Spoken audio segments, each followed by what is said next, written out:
Ayan, gumawa po tayo ng tataniman natin ng pitsay. Ayan. So bali nilagyan na lang natin dito sa gilid ng ito, strawberry para pangharang. Ayan o.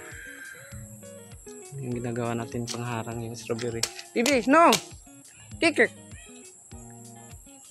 Ayan. So pwede na yan taniman natin ng pitsay.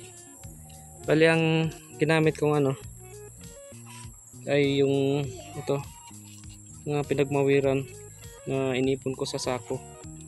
Tapos pinabulok natin at tinapingan natin ng organic galing sa manok. Ayan.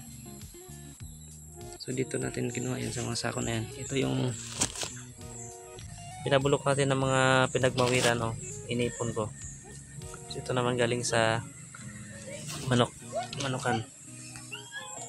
So ayan, mayroon na tayong mataniman ng pitsay. Tapos ayan, sa gilid na lang yung mga strawberry. Lagay na natin sa gilid sa strawberry, yung pangharang. Ayan, tinaniman na ng pitsay.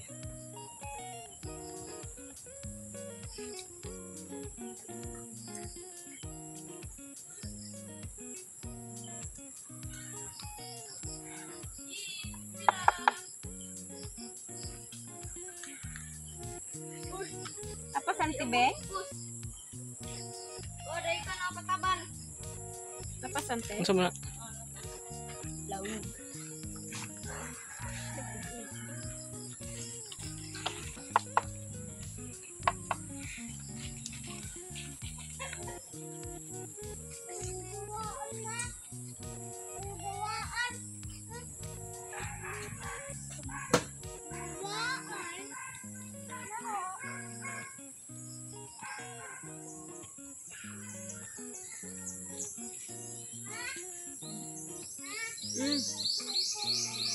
Atong kuya ko.